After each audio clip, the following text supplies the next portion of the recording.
Hi friends, welcome to నిపు Nagaraj, the voice of truth. మీరు ఈ channel ఇంకా సబ్స్క్రైబ్ చేసుకోకుంటే వెంటనే సబ్స్క్రైబ్ చేయండి ఫర్ ఇన్స్టెంట్ అప్డేట్స్.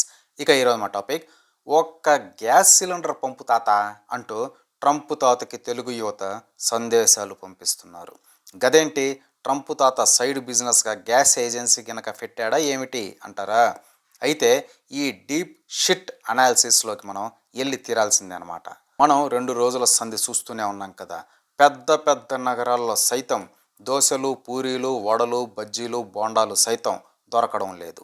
దేనికంటే హోటల్స్కి, రెస్టారెంట్స్కి సైతం కమర్షియల్ గ్యాస్ సప్లై తాత్కాలికంగా నిలిపివేసింది గవర్నమెంట్.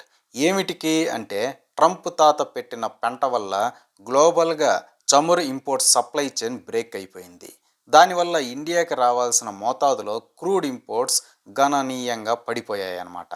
దీంతో ఎల్పిజి ఉత్పత్తి తగ్గిపోయింది. అందుకే ఈ డెసిషన్.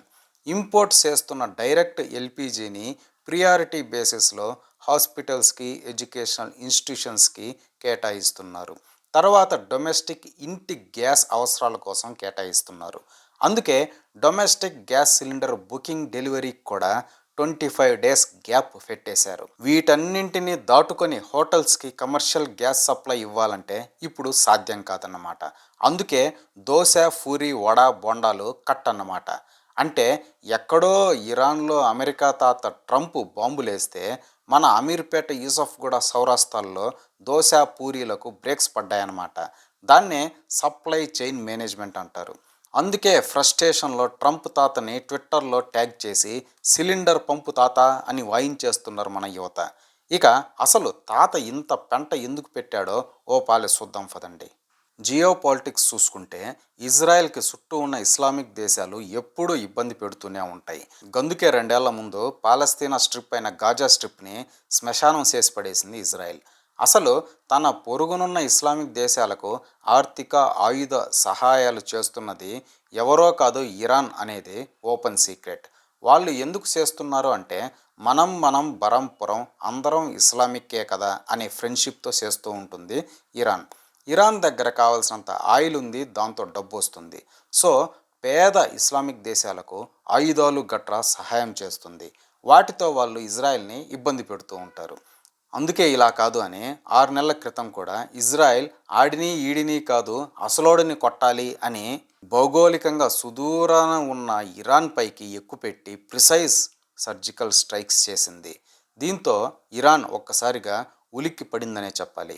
ఇజ్రాయెల్ ఈ డెసిషన్ తీసుకోవడానికి రీజన్ యుఎస్ఏ కూడా. ఎందుకంటే యుఎస్ఏకి ఇరాన్లో ఉన్న ఆయిల్ కావాలి, కానీ ఆ దేశ డిక్టేటర్ తాత ఖమేనీ ఇవ్వడు.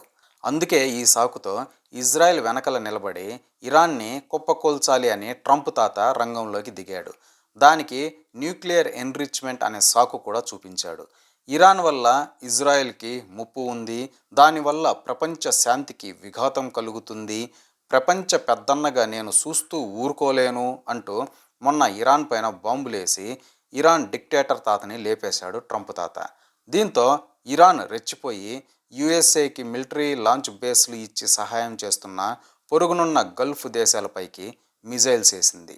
గల్ఫ్ దేశాలు కూడా ఇది మామూలేలే, మహా అయితే యుఎస్ వల్ల మిలిటరీ బేస్లపైకి దాడి చేస్తారు తప్ప మనకేం ఇబ్బంది ఉండదులే అనుకున్నారు. కానీ ఇరాన్ వాళ్ళు తెలివిగా వాటితో పాటు సరదాగా కొన్ని రెసిడెన్షియల్ ఏరియాస్ పైన కూడా వేశారనమాట. దీంతో గల్ఫ్ షేక్ అంకుల్స్కి చిర్రెత్తుకొచ్చి, ఒరే ట్రంప్ తాత, నీ మామ పర్రి, అసలు మీ అమ్మమ్మ అంటూ బూతులు అందుకున్నారు. ఎందుకంటే ఎన్నో దశాబ్దాలుగా మేము కామ్గా ఉంటూ టూరిజంకి, గ్లోబల్ ఇన్వెస్ట్మెంట్స్కి గల్ఫ్ చాలా సేఫ్ ప్లేస్ అనే ఇమేజ్ బిల్డ్ చేసుకుంటే, నువ్వు ఆ ఇరాన్ గాడిని కెలికి మా ఇమేజ్కి బొక్క పెడుతున్నావు అనేది వాళ్ళ ఆవేదన. అందుకే ట్రంప్ తాత 6 నెలల యుద్ధం అన్న 2 రోజులకే ఇక యుద్ధం దాదాపు అయిపోయింది అని స్టేట్మెంట్ ఇచ్చాడు. కానీ ఇరాన్ ఆపడం లేదు, అదే ఇక్కడ సమస్య. ఇక ఇప్పుడు దీనివల్ల ఏమైందంటే, ఇరాన్ ఆధీనంలో ఉన్న స్ట్రెయిట్ ఆఫ్ హోర్ముజ్ని మూసేసింది ఇరాన్. ఇదేంటంటే యూరోప్ని మిడిల్ ఈస్ట్ ద్వారా ఏషియాతో కలిపే ఒక సన్నని సముద్రపు పాయ.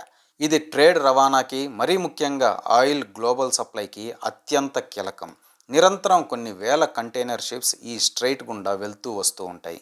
అలాంటి దాన్ని ఇరాన్ మూసేస్తే ఏమవుతుంది? మన హోటల్స్లో దోశ పూరి కట్ అవుతాయన్నమాట. సింపుల్. అసలు ఏమాత్రమైనా ఇండియా మేనేజ్ చేసుకోగలుగుతోంది అంటే మోడీ తాత తీసుకున్న సాహసోపేత నిర్ణయ ఫలితమే అని చెప్పాలి. గతంలో ఇండియాని ట్రంప్ తాత భారీగా బ్లాక్మెయిల్ చేశాడు, రష్యా నుంచి ఆయిల్ కొనొద్దు అని. కానీ మోడీ తాత పోరా పుస్కి అని రష్యన్ ఆయిల్ ఇంపోర్ట్స్ని గణనీయంగా పెంచేశాడు కూడా. అందుకే అప్పట్లో ట్రంప్ తాత పిచ్చుకొక్క కరిసినోళ్ళ అరుస్తూ ఇండియా పైన 25 నుంచి 50% టారిఫ్లు వేసేసాడు. అయినా ఇండియా తగ్గలేదు. తర్వాత ట్రంప్ తాత తగ్గి దిగొచ్చాడు. అలా అప్పుడు రష్యన్ ఆయిల్ ఇంపోర్ట్స్ పెంచుకోవడం వల్లే ఇప్పుడు ఇరాన్ అండ్ గల్ఫ్ ఇంపోర్ట్స్ ఆగిపోయినా కూడా ఇండియా సర్వైవ్ అవుతోంది. ఎఫెక్ట్ ఎల్పిజి పైన మాత్రమే ఉంది ఇప్పుడు. లేకుంటే రోడ్డు మీద ఆటో నడవడానికి కూడా పెట్రోల్ ఉండేది కాదు. ఈ విషయంలో మోడీ తాత దూరదృష్టిని మెచ్చుకొని తీరాల్సిందే. ఏది ఏమైనా ప్రస్తుతం మన దోశ పూరీలు ఎఫెక్ట్ అయ్యాయి కాబట్టి ఏదో ఒకటి చేసి నువ్వు పెట్టిన ఫెంట నువ్వే సక్కబెట్టు ట్రంప్ తాత అని ఆవేదన వెలుబుచ్చుతున్నారు ట్రేడ్ పండితులు సైతం. ఇదే ఫ్రెండ్స్ ఈరోజు టాపిక్. ఇలాంటి లేటెస్ట్ అండ్ ఇంట్రెస్టింగ్ టాపిక్స్ కోసం please subscribe to Nipun Nagaraj, the voice of truth, and please like, share and comment this video with your valuable opinions. See you again.